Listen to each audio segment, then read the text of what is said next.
Джессика много путешествует, и ее последним пунктом в списке было путешествие в Африку. Она была полна энтузиазма и ожидала встречи с дикой природой, настоящими животными и великолепными пейзажами. Когда самолет приземлился в столице Африки, Джессика испытывала смешанные чувства. Ее сердце билось быстрее, а возбуждение лишь усиливалось, когда она вышла из аэропорта и встретила своего гида по имени Мэтью. Улыбчивый и энергичный мужчина рассказывал Джессике о загадочных местах, которые они посетят, и обещал показать ей настоящую Африку. Они отправились на джипе через просторную саванну, дымящиеся горы и густые джунгли. Джессика была заворожена красотой этой страны и не могла оторвать глаз от природы, но, к сожалению, их джип сломался, водитель вызвал службу спасения, так как они находились в опасном месте. Неожиданно она заметила тень движущегося объекта позади деревьев. Не было сомнений, это был лев. Хищник казался величественным и неприступным. Он медленно приближался к джипу, очевидно ощущая присутствие человека. Напряжение в воздухе увеличивалось с каждым шагом льва, он подходил все ближе и ближе.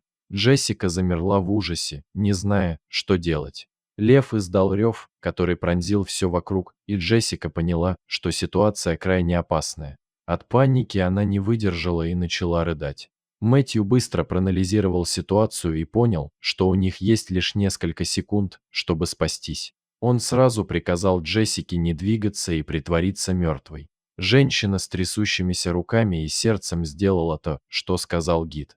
Лев подошел к джипу с равнодушным выражением на морде, его взгляд скользнул по телу Джессики. Сердце девушки билось так громко, что она боялась, что лев это заметит. Хищнику понадобилось несколько мгновений, чтобы осознать, что перед ним уже мертвая добыча. Но Джессика не выдержала, выпрыгнула из джипа и начала бежать, а лев кинулся за ней. Тогда Мэтью отпугнул льва ружьем, выстрелив в воздух. Лев повернулся и ушел в джунгли. Джессика и Мэтью с облегчением выдохнули. Жизнь Джессики прошла перед ее глазами, и ее любовь к приключениям стала на грани.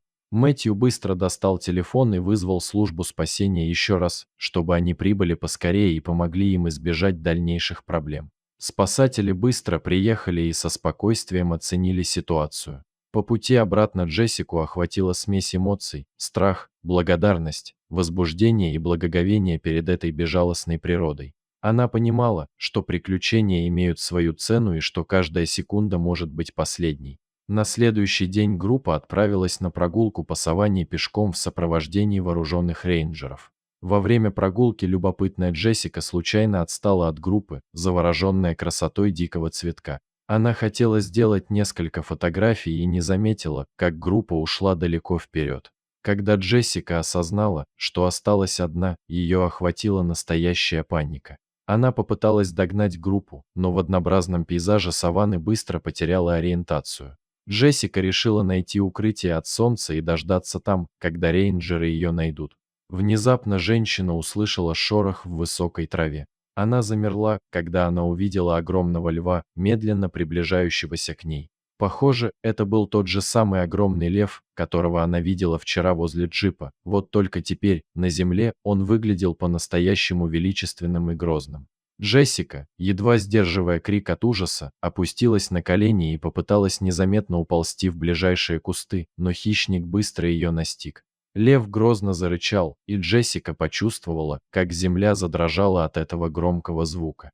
Она закрыла глаза, ожидая самого худшего, но вместо смертельного удара она почувствовала, как что-то тяжелое и мягкое коснулось ее плеча. Открыв глаза, Джессика увидела, что лев осторожно трогает ее своей огромной лапой. Она вспомнила слова Мэтью о том, что нужно оставаться неподвижным при встрече с хищником. Лев обошел вокруг девушки, иногда касаясь ее лапой, словно проверяя, жива ли она.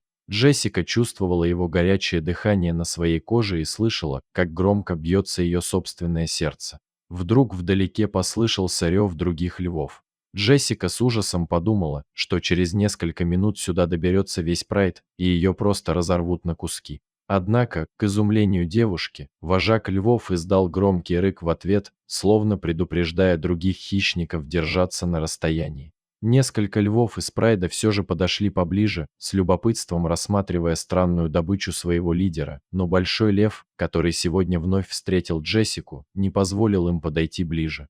Джессика не могла поверить в происходящее. Вожак львов, которого она считала своим убийцей, внезапно стал ее защитником. Она не понимала, почему большой дикий зверь пощадил ее, но была бесконечно благодарна ему за это. Прошло несколько часов, которые показались Джессике целой вечностью. Она лежала неподвижно, а лев продолжал охранять ее от своих сородичей. Наконец, вдалеке послышался звук приближающихся джипов. Лев насторожился, но не двинулся с места.